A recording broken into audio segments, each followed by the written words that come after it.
Morning sickness was a lying bitch, Phoebe decided as she knelt over her toilet for the third time that week. Morning implied it happened in the morning. This was 3 p.m., and she was supposed to meet Juno at the hotel site in an hour. Her phone buzzed. A text from the man himself. Running late. Can we push to 5? Also, are you okay? Miho mentioned you've been unwell. Phoebe rolled her eyes. Of course Miho was reporting her condition to his brother. Overprotective didn't even begin to cover it. In the week since the pregnancy news broke, he'd been insufferable. Texting constantly, trying to send his driver to pick her up, offering to hire a personal chef, a nutritionist, a full-time assistant. She'd declined everything. She didn't need his help, didn't want to owe him anything. But the nausea was getting harder to hide. I'm fine, she texted back to Juno. 5 works. See you then. She showered, reapplied her makeup with extra care to hide the exhaustion, and chose a flowing dress that skimmed over her still flat stomach. In a few weeks, she'd start showing. She needed to figure out maternity wear for herself before then. Something fashionable, something that made her feel powerful rather than just pregnant. Another business opportunity, her designer brain noted. Luxury maternity wear for professional women. She filed the idea away for later. The hotel site was transformed from her last visit. The lobby was nearly complete now, marble floors gleaming. The massive chandelier she'd helped select hanging from the ceiling like a crystallized waterfall. Her uniforms were being manufactured, samples already approved. Everything was coming together beautifully. Juno was waiting in what would become the executive offices, reviewing blueprints with the project manager. He looked up when she entered, and his eyes did a quick scan of her. Checking if she was okay, she realized. You look beautiful, he said simply. The compliment caught her off guard. Juno wasn't like Miho, who threw compliments around like confetti. When Juno said something, he meant it. Thank you, she said, setting down her portfolio.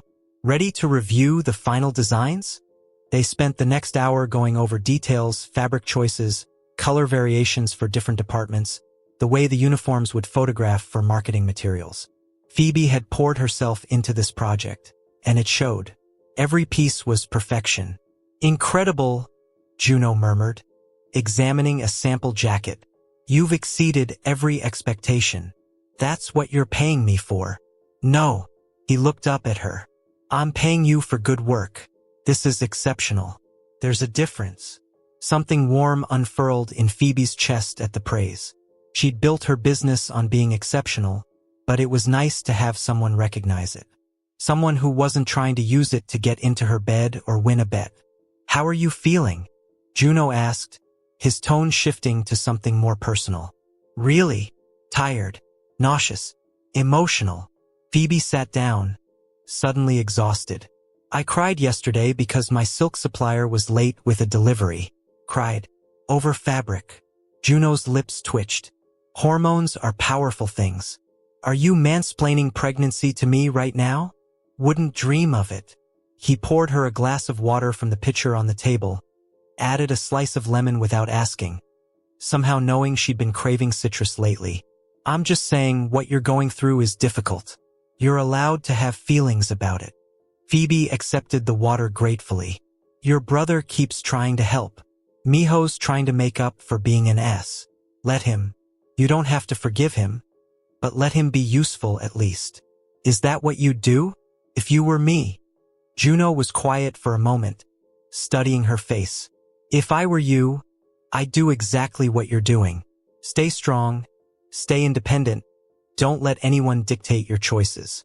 But I'd also remember that accepting help isn't weakness. It's strategy. Strategy. You're building an empire while growing a human. That's a lot. If Miho wants to make your life easier, let him. You can stay angry at him and still use his resources. Phoebe laughed despite herself. That's delightfully ruthless. I learned from the best. Juno's expression turned serious. My mother built her own fashion company before she married my father. She taught me that in business and in life you use every advantage you have. Pride is expensive. Sometimes you can't afford it. Smart woman. She was. Something sad flickered across Juno's face. She passed away 5 years ago. Cancer. I'm sorry.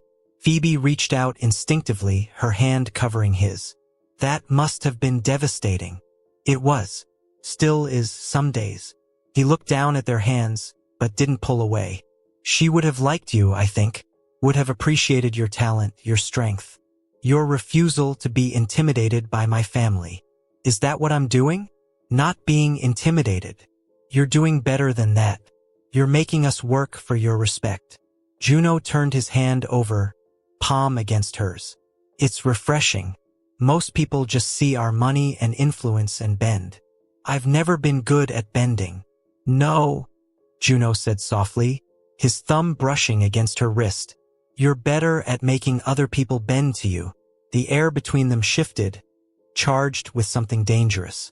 Phoebe was suddenly very aware of how close they were sitting, how his dark eyes had gone intense, how her heart was beating faster. This was wrong. She was pregnant with his brother's baby. She was vulnerable, emotional, not thinking clearly. This was the absolute worst time to be feeling whatever she was feeling. But then Juno leaned in, just slightly, and Phoebe found she couldn't move, couldn't breathe, couldn't think of anything except Hyung. They jumped apart as Miho burst through the door, and Phoebe wanted to strangle him for his timing, even as she was grateful for the interruption. I texted you, Miho said to Juno, not seeming to notice anything amiss. Then his eyes landed on Phoebe and his whole face lit up. You're here. Good. I brought you something. He held up a bag from one of Seoul's most expensive restaurants. Samjitang, the ginseng chicken soup.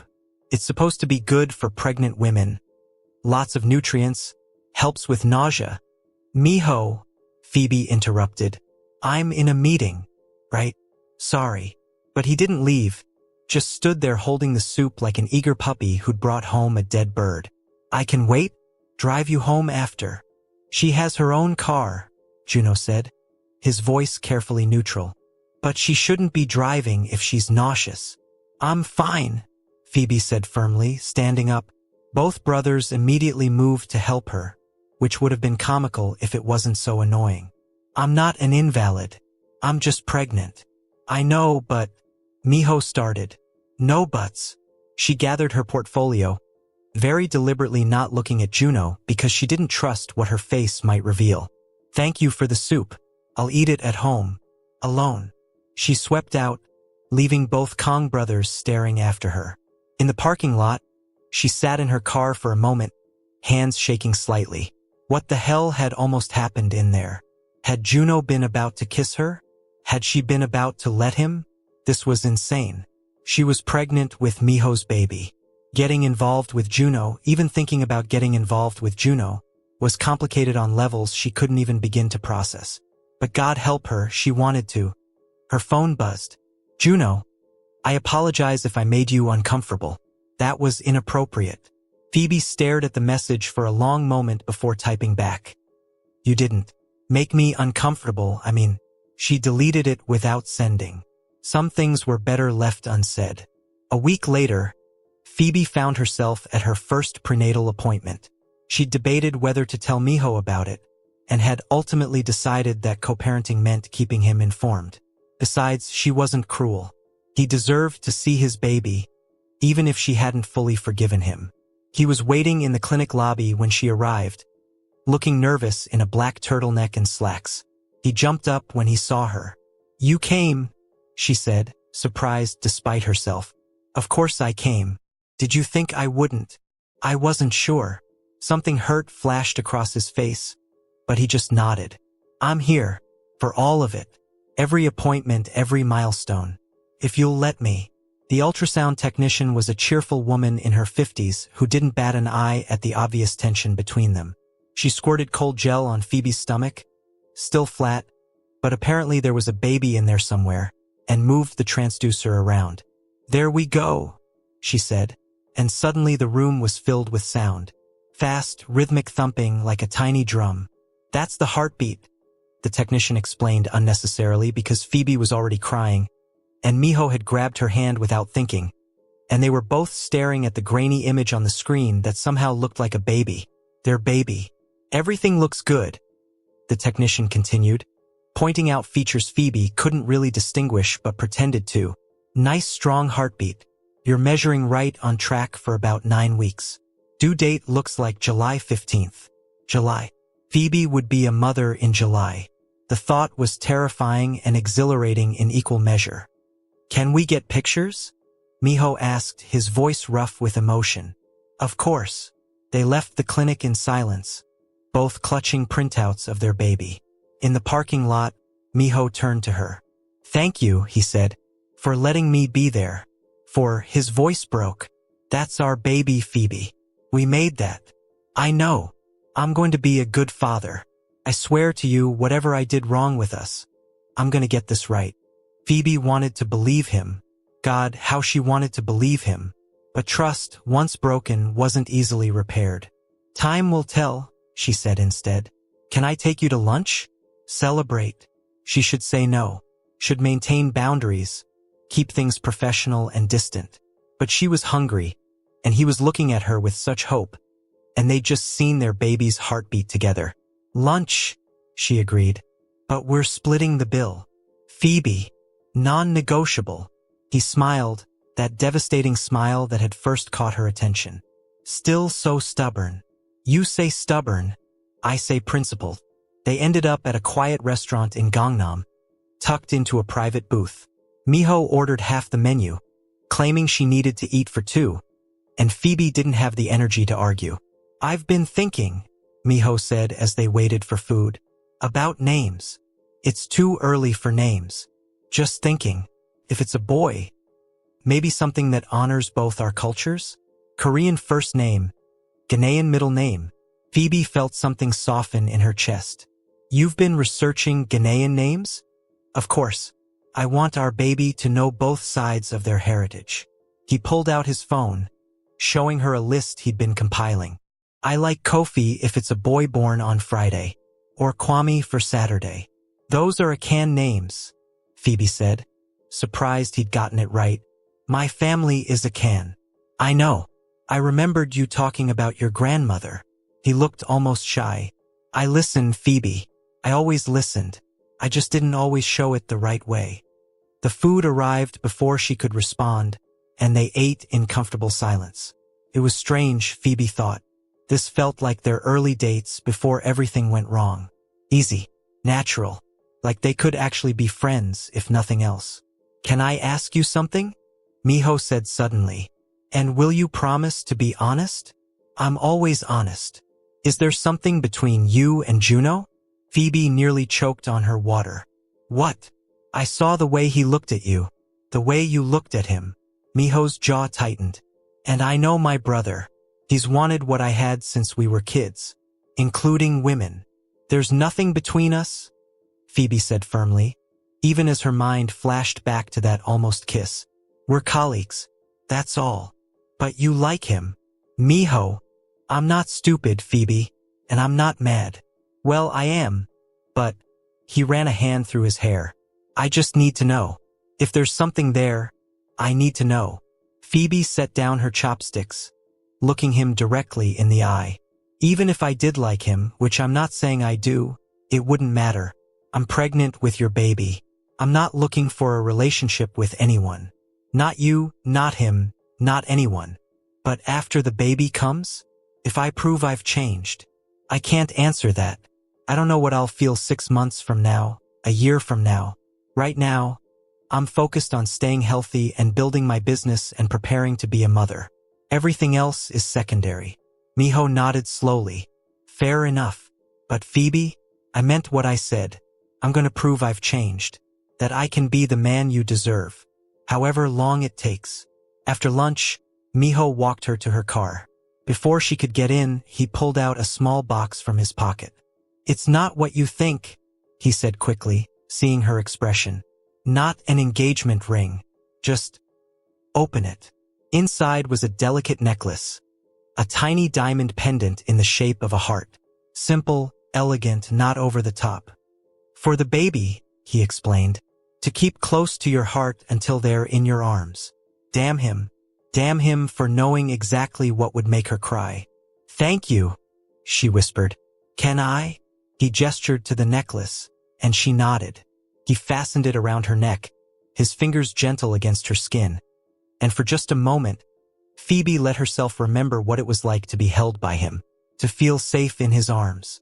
Then she pulled away, got in her car, and drove home before she could do something stupid like forgive him. That evening, Phoebe was working in her studio when her doorbell rang. She almost didn't answer. She was exhausted, emotional, craving nothing but her bed. But the bell rang again, persistent. Through the peephole, she saw Juno. Her heart did a stupid little flip. She opened the door. "It's late," she said, but she stepped aside to let him in. "I know. I apologize." Juno held up a bag. "I brought ginger tea. Miho mentioned it helps with your nausea." Of course, Miho had mentioned it. The man was basically running a Phoebe information network at this point. "Thank you," she said, taking the bag. "But you could have just sent it with a driver. You didn't need to come personally." "I wanted to." Juno shoved his hands in his pockets, looking uncharacteristically uncertain. "I wanted to apologize for last week, for almost kissing me?" "Yes." He met her eyes. "It was inappropriate. You're pregnant with my brother's baby. You're vulnerable, and I took advantage." "You didn't take advantage of anything," Phoebe interrupted. "I'm not some helpless victim, Juno. If I hadn't wanted you to kiss me, I would have stopped you." The words hung in the air between them. Juno's eyes darkened. "So you wanted me to kiss you?" "I didn't say that. You just did." Phoebe cursed internally. Pregnancy brain was making her stupid, careless with her words. "What I meant was that you're attracted to me." Juno stepped closer. "That whatever this is between us, it's not one-sided. It doesn't matter what I feel," Phoebe said, even as her body betrayed her, swaying toward him. "This is complicated enough without adding more complications. Complicated can be good. Complicated can be a disaster. Only if we let it be." Juno reached out, tucking a strand of hair behind her ear. The gesture was so tender it made her ache. "I'm not my brother, Phoebe. I don't play games. If I want someone, I'm honest about it.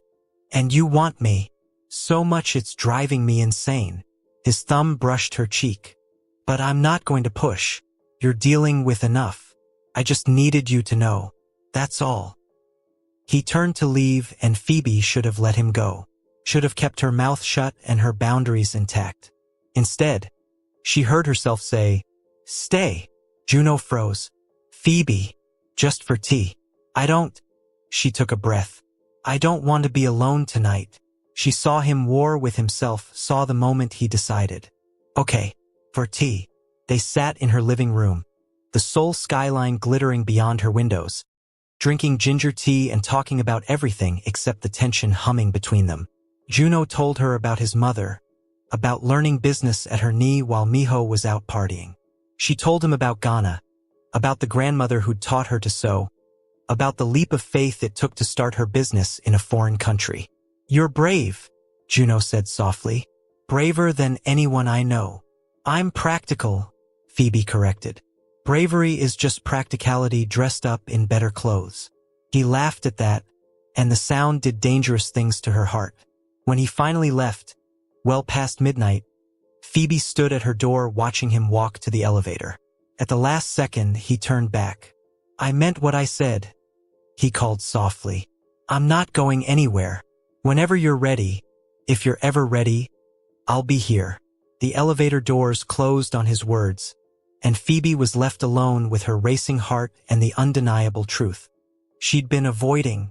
She was falling for Juno Kong, and she had absolutely no idea what to do about it. 3 weeks passed in a blur of morning sickness, design meetings, and increasingly complicated feelings. Phoebe was now 12 weeks pregnant, finally past the dangerous first trimester. Her doctor had cleared her to announce publicly if she wanted, though the news was already out thanks to Dispatch's interference. She was also starting to show, just barely, a slight curve to her belly that most people wouldn't notice but that she couldn't stop touching. Her baby, real and growing inside her. Miho had been persistent, showing up with food, sending gifts for the baby, attending every appointment.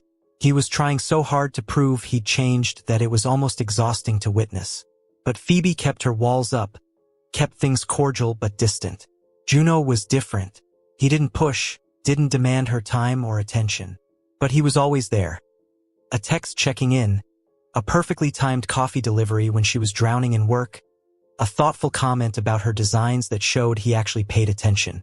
He was becoming essential to her days in a way that terrified her. The hotel was nearly complete now, set to open in 6 weeks. Phoebe's uniforms had been delivered, and they were perfect, elegant, functional, making every staff member look like they belonged in a 5-star establishment. The interior design elements she'd consulted on had come together beautifully. This was going to be her masterpiece, the project that cemented her reputation in Seoul's luxury market. Tonight was the soft opening, a private event for investors, press, and VIPs. Phoebe had been invited as both designer and guest of honor. She'd spent hours choosing her outfit. A custom silk gown in deep sapphire that skimmed over her small bump, with strategic draping that made her look ethereal rather than pregnant.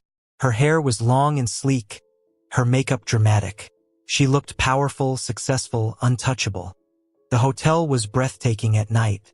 Every light, every surface, every carefully chosen detail combined to create an atmosphere of sophisticated luxury. Phoebe walked through the lobby, her heels clicking on marble she'd helped select, and felt a surge of pride. This was hers. She'd created this. "You look stunning." She turned to find Juno in a tailored tuxedo that probably cost more than her first car. He looked like he'd stepped out of a magazine, all sharp lines and elegant masculinity. "You clean up nicely yourself," she said, accepting the champagne flute he offered before remembering, "Oh, I can't.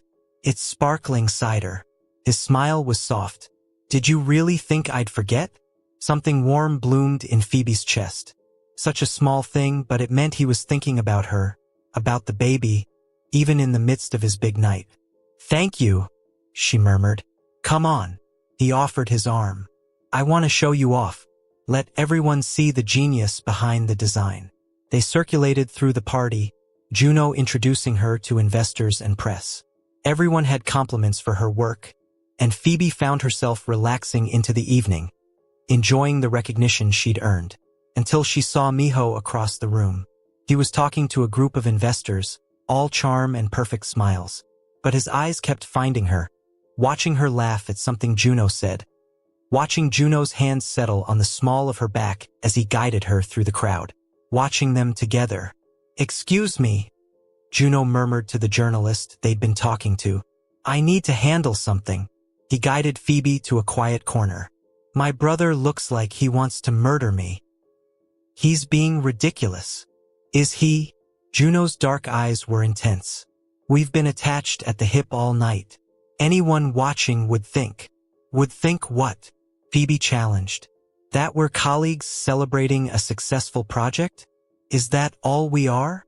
The question hung between them, loaded with everything they hadn't said, everything they'd been dancing around for weeks. "Juno, dance with me." "What? Dance with me?" He held out his hand. "Just once. Then I'll leave you alone, I promise." She should say no, should maintain her boundaries, keep things professional. But the ballroom had filled with couples swaying to the live band, and she was tired of fighting what she felt. "One dance," she agreed.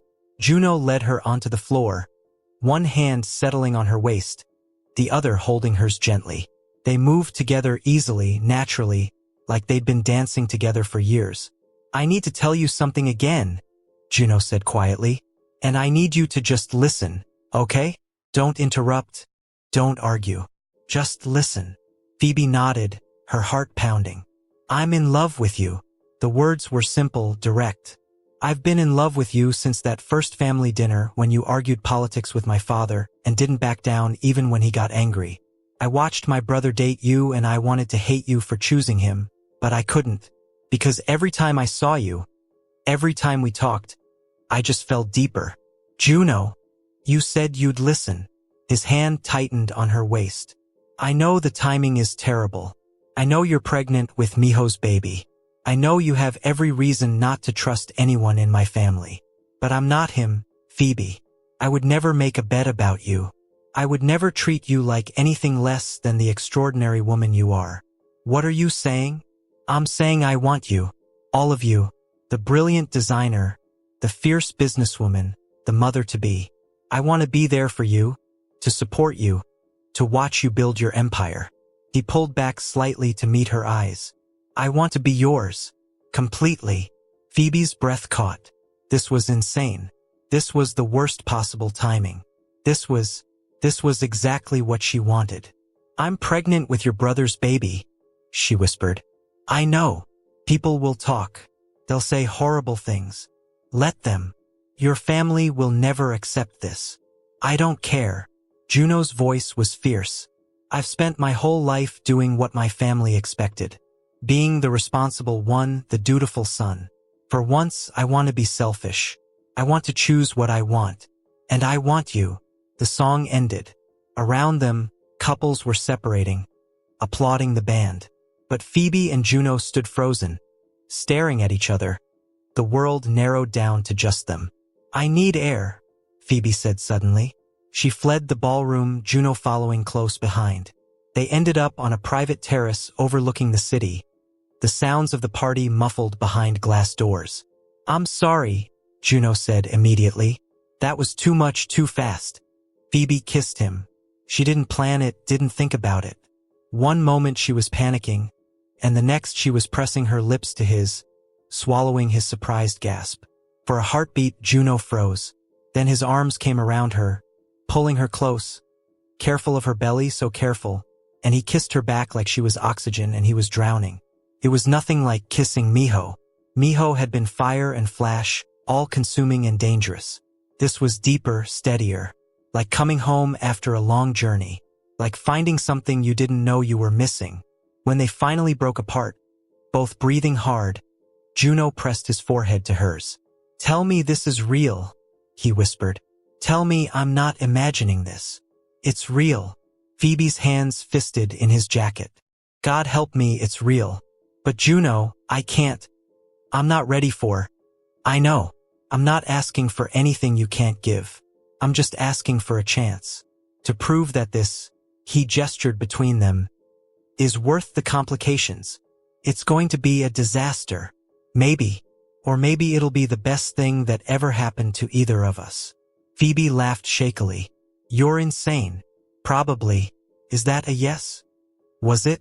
Could she really do this? Start something with Juno while pregnant with Miho's baby? The logistics alone were nightmarish.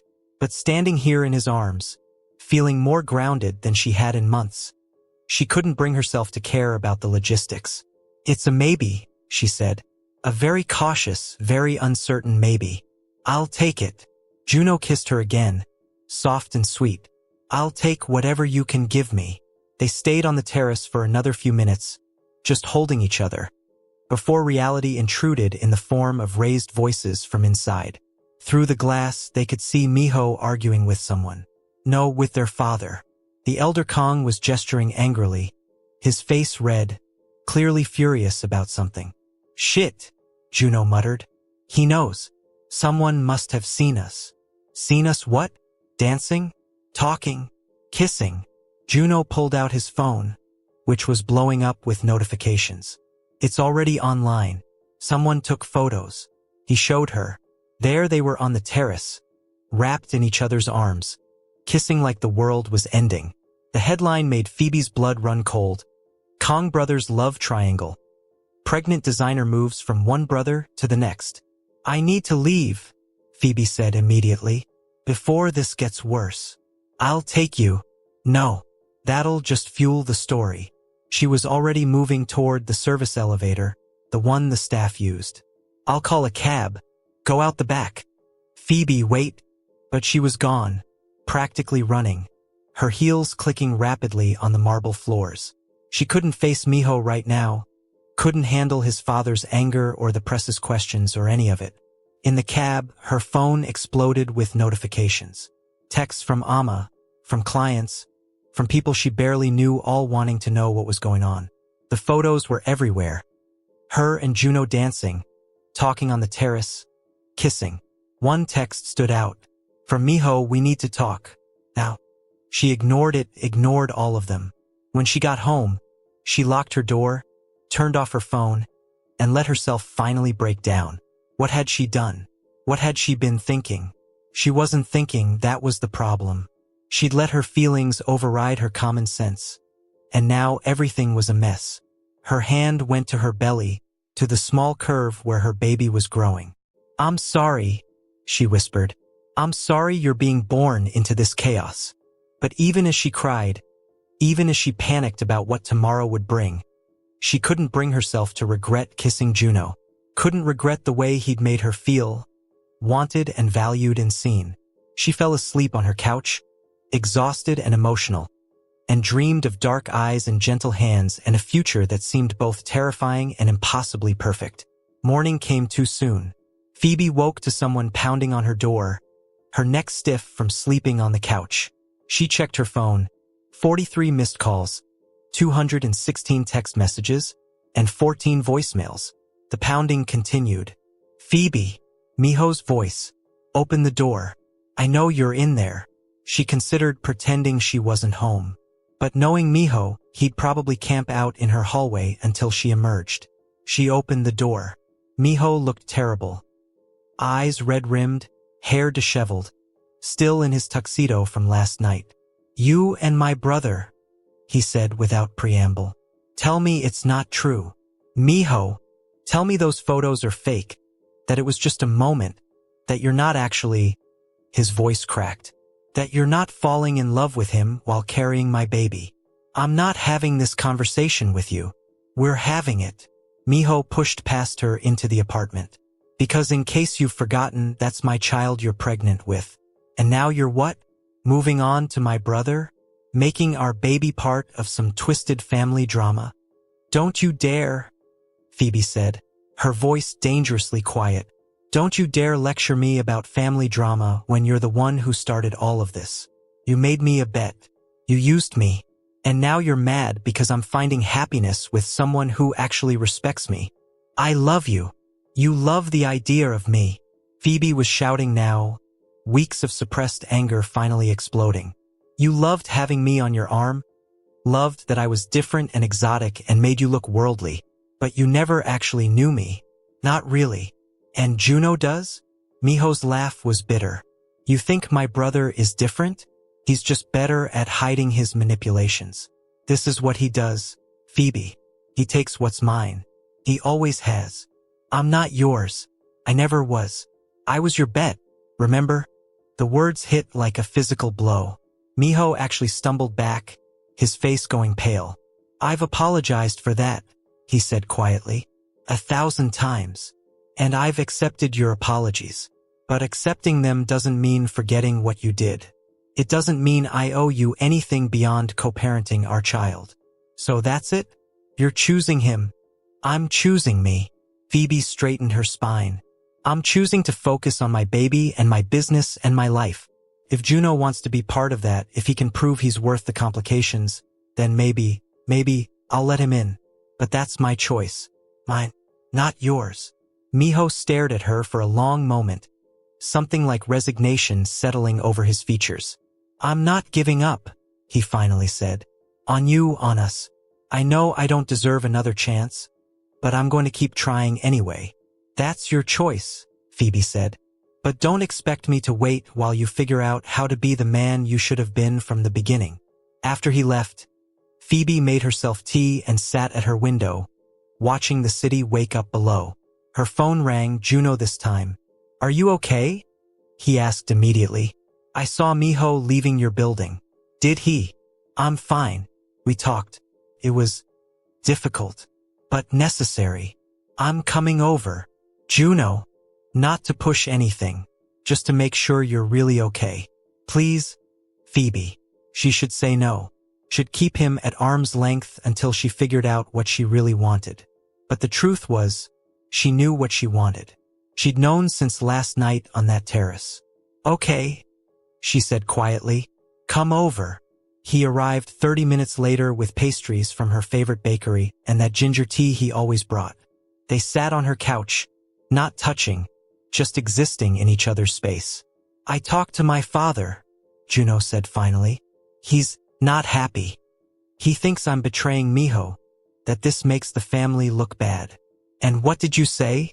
I told him I don't care. Juno looked at her, his dark eyes steady. I told him that for once in my life, I'm choosing what I want over what the family wants. And I want you. Phoebe felt tears prickling at her eyes. Damn pregnancy hormones. This is going to be so complicated. I know. People are going to say terrible things about me, about us. Let them. Your relationship with Miho might never recover. That's between me and him. Juno reached over, taking her hand carefully. Phoebe, I'm not going into this blind. I know exactly what we're facing, and I'm telling you it's worth it. You're worth it. How can you be so sure? Because I've spent my whole life playing it safe, doing the right thing, being the responsible one. And where has it gotten me? Alone in a big house, working for a family business I don't even like, watching other people be happy. He squeezed her hand. You make me want to be brave, to take risks, to actually live instead of just existing. Phoebe studied his face, looking for any hint of deception, any sign that this was another game. But all she saw was sincerity and hope and something that looked a lot like love. I'm scared, she admitted. Me too. I'm pregnant with your brother's baby. I know, and I don't care. I'll love that baby because it's yours. I have morning sickness and mood swings and I cry at commercials. I'll hold your hair and bring you ginger tea and cry with you. Despite everything. Phoebe laughed. You're ridiculous. Is that a yes? She thought about it. Really thought about it. She could play it safe, keep Juno at a distance, raise her baby alone and focus solely on her business. It would be easier, certainly less complicated. Or she could be brave, could take the risk, could let herself fall for this man who looked at her like she hung the moon. It's a yes, she said finally. But slowly. We take this slowly. As slow as you need. And if it doesn't work, it will work. Juno pulled her closer, careful of her belly. I'll make sure it works. He kissed her then, soft and sweet and full of promise. And for the first time since seeing those positive pregnancy tests, Phoebe felt like maybe, just maybe, everything was going to be okay. Even if it was complicated. Even if people talked. Even if the whole world thought she was crazy. She was choosing happiness. Finally, bravely choosing happiness. And damn anyone who tried to take it away. That night, after Juno had left, Phoebe stood in front of her mirror, hand on her small baby bump. The necklace Miho had given her still hung around her neck, the diamond heart for the baby. She should take it off, should distance herself completely from him. But somehow, she couldn't bring herself to do it. Because whatever happened between her and Miho, whatever complicated mess they'd created, this baby was innocent. This baby deserved to have both parents who loved them. And maybe she could have that. Could co-parent with Miho while building something new with Juno. It would be complicated, messy, probably terrible at times. But as she looked at her reflection, at the successful businesswoman, the mother-to-be, the woman who'd survived betrayal and come out stronger, she thought maybe she could handle complicated. She'd come to Korea alone, built a business from nothing, survived a scandal that would have destroyed most people. She could handle this too. We're going to be okay, she whispered to her belly. All of us. Somehow we're going to be okay. And for the first time, she actually believed it. Hello besties, are you team Minho or Junho? Stay tuned for episode 4. Kindly like, subscribe and share.